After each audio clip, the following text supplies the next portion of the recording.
गायब होती इडली और गाते चोर का मामला। पश्चिमी घाटों के बीच बसा गोपालपुर गांव मानसून के दौरान सचमुच जीवंत हो उठता था।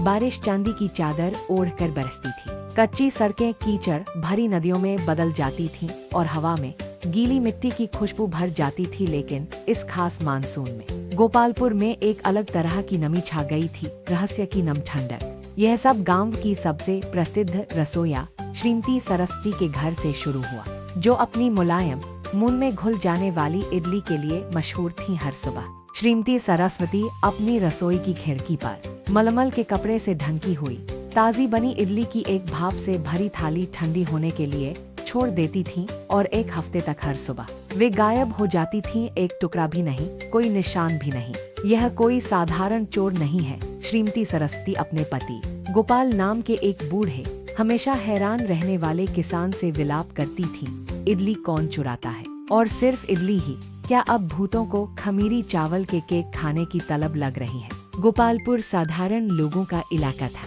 लेकिन उनकी कल्पनाएं बेकाबू थीं। बारिश से भीगी गलियों में फुसफुसाहटें जंगल की आग की तरह फैल रही थीं। कुछ लोगों का दावा था कि यह किसी भूखे पूर्वज की आत्मा है। कुछ ने कुख्यात शर्मीले वनवासियों को दोषी ठहराया, जो अब बारिश के कारण आश्रय और नाश्ते की तलाश में भटक रहे हैं। बच्चे आंखें फाड़े एक पौराणिक इडली खाने वाले राक्षस के बारे में फुसफुसा रहे थे, जो सिर्फ मानसून में ही दिखाई देता है। भय और घबराहट से घिरे गांव वालों ने कार्रवाई करने का फैसला किया। गांव के मुखिया भैरव नाम के एक कठोर मूंछों वाले व्यक्ति ने एक रात्रिकालीन निगरानी दल का आयोजन किया। हर रात बहादुर और बहुत नींद में डूबे पुरुषों का एक समूह श्रीमती सरस्वती की छत की आड़ में इकट्ठा होता और उस मायावी इडली चोर को पकड़ने के लिए दृढ़ संकल्पित होता।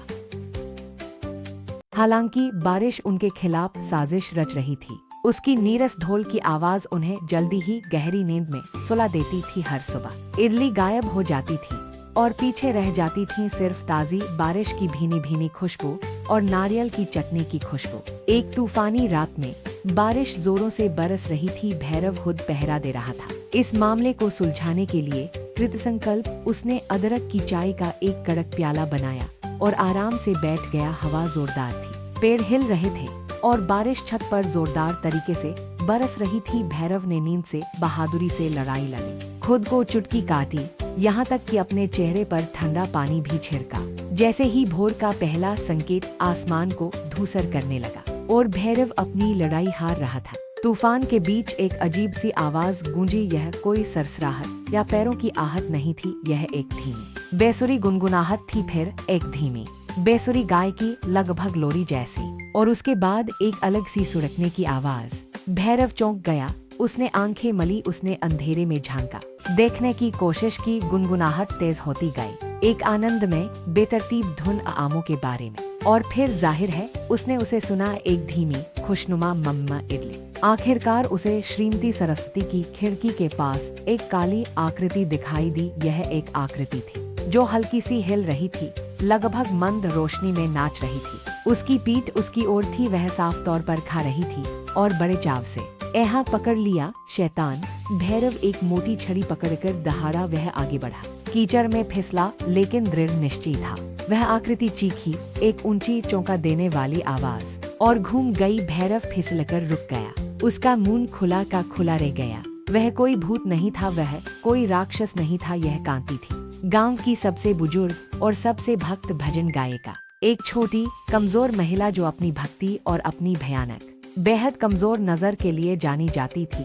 और उसके हाथों में श्रीमती सरस्वती की इडली की थाली थी, जो अब चटनी के कुछ धब्बों के अलावा पूरी तरह से खाली थी। उसका चेहरा भी चटनी से सना हुआ था और उसके चेहरे पर एक बेहद आनंदमयी मुस्कान थी। ओह भैरव बेटा, कांति बोली, उसकी आवाज अभी भी उस मधुर बेसुरी गुनगुनाहट में थी। तुम इतनी जल्दी उठ गए?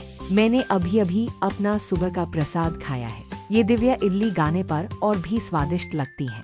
भैरव घूरता रहा, अपनी भयानक नजरों के कारण कांति श्रीमती सरस्वती की रसोई की खिड़की को मंदिर की प्रसाद की खिड़की समझ रही थी, जो उनकी छोटी सी झोपड़ी के ठीक सामने थी और मानसून में फूली हुई एक बड़ी झाड़ी से छिपी हुई थी। अंधेरे और बारिश में उसने बस हाथ बढ़ाया, इडली ली और उन्हें चमत्कारी दैवीय प्रसाद मानकर स्तुति गाते हुए खुशी खुशी खा ली।